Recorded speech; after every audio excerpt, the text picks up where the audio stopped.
But Genovese's ambition wasn't the only problem Costello faced. In 1951, he was called to testify before a congressional committee investigating organized crime. The committee grilled Costello about his activities. You must have in your mind some things you've done that you can speak of to your credit as American citizens. If so, what are they?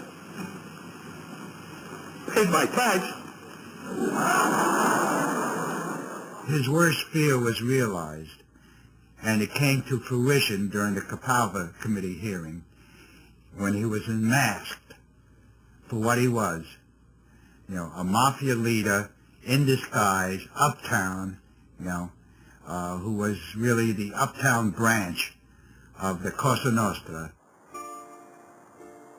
Humiliated and angry, Costello walked out in the middle of his third day of testimony. He was charged with contempt and served 14 months in prison.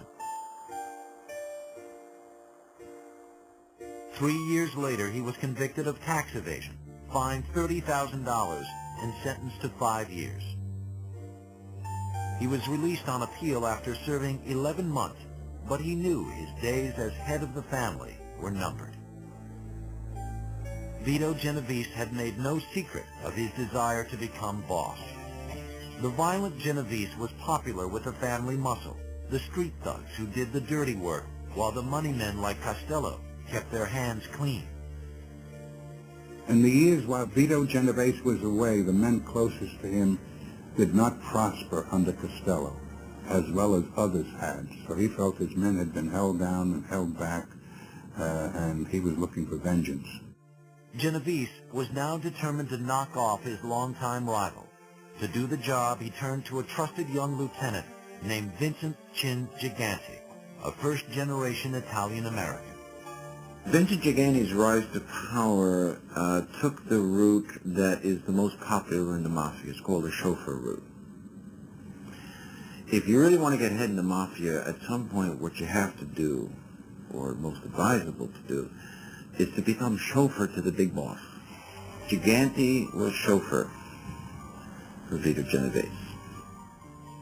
Vincenzo Gigante was 31 years younger than his boss, Vito Genovese, but he grew up with the same ambition, to be rich and powerful.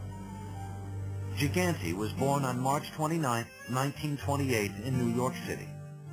Like Luciano, Costello, and Genovese, Vincenzo was the son of Italian immigrants, the fourth of 6 sons born to Salvatore and Yolanda Gigante. His parents had settled in Greenwich Village and had never learned English.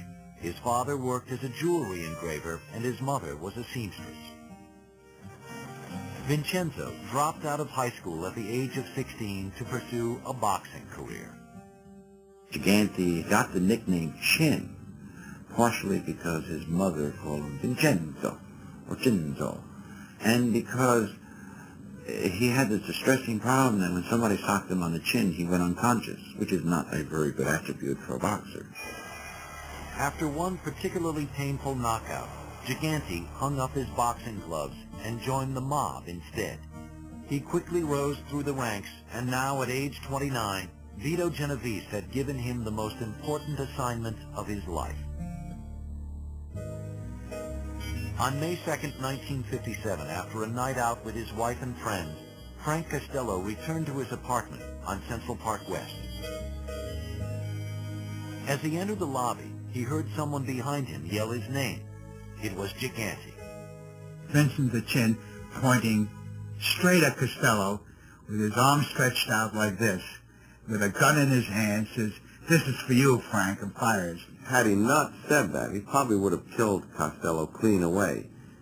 But by saying that, it caused Costello to turn to see who was speaking to him. As he turned his head, the bullet went under his skin, along the skull, around his head, and lodged over the other ear.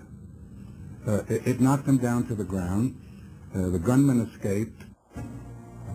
The 66-year-old Costello was rushed to Roosevelt Hospital, where doctors bandaged his head and sent him home. The publicity was too much for even corrupt New York authorities to ignore. They indicted Vincent Gigante on attempted murder charges. But at the trial, when Frank Costello was called as a key witness, he claimed he could not identify the man who had shot him from point-blank range. Gigante got off scot-free. Some newspapermen who attended that trial claimed that as soon as Costello's testimony had concluded, as he walked out of the courtroom, that Gigante walked up to him and said, "Thanks a lot, Frank." Frank knew he was lucky to be alive, but he had finally had enough of the mob and stepped down as boss. The family's new leader would be Vito Genovese, a man with very different ideas about how to run organized crime. Vito Genovese was a double-dealing, backstabbing, conniving mafia boss who would just as soon shake your hand one minute and kill you the next. Vito's first order of business was to call a top-secret meeting of the commission to explain to the other families why he put a hit on Frank Costello. It would prove to be the worst decision he ever made. By 1957, mob boss Frank Costello had retired. Now, no one stood in the way of Vito Genovese becoming the head of the nation's most powerful crime family.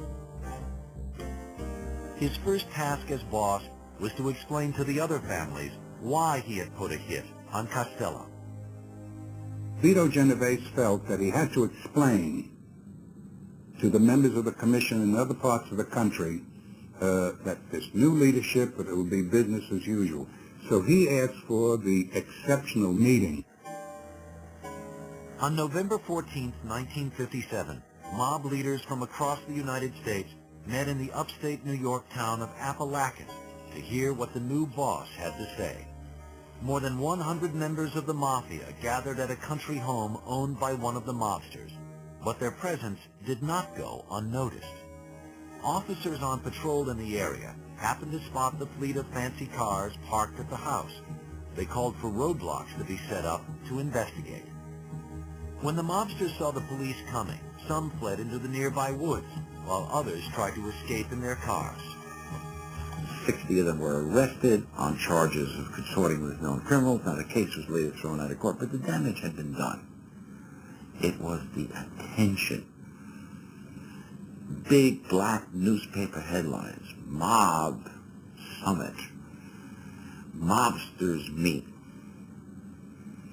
Exactly what the mafia didn't need. It could be said to be the beginning of the end.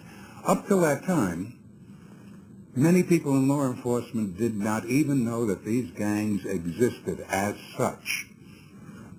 Now 1,000 questions were raised. How do these gangsters come together from all over the country?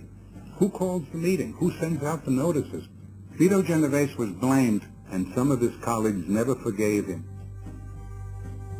Still, Genovese was too powerful for the other mob leaders to oust. He had inherited a vast criminal empire that touched virtually every aspect of daily life in New York City. It ran labor unions, the garment district, the waterfront, gambling, prostitution, and garbage collection. It had also stepped up its operations in an increasingly lucrative racket, narcotics. Vito Genovese and those around him saw that as the future of the mob, as a cash cow. What Vito didn't understand was it also created a very serious organizational problem for him. As Costello had said, we don't need narcotics because the people will not forgive narcotics. They find out you've been peddling heroin, that's it. It didn't take long for the drug racket to get Vito into trouble. A low-level dealer ratted on him, and in April 1959, the 61-year-old Genovese was charged with conspiracy to import and distribute drugs, a federal crime. He was sentenced to 15 years in a federal prison in Atlanta. His driver, Vincent Gigante, who had shot at Frank Costello 2 years earlier, was also convicted of narcotics charges and was sentenced to 7 years in the same prison. Vito continued to run the family from his cell, with Gigante serving as his apprentice. But even behind bars, Genovese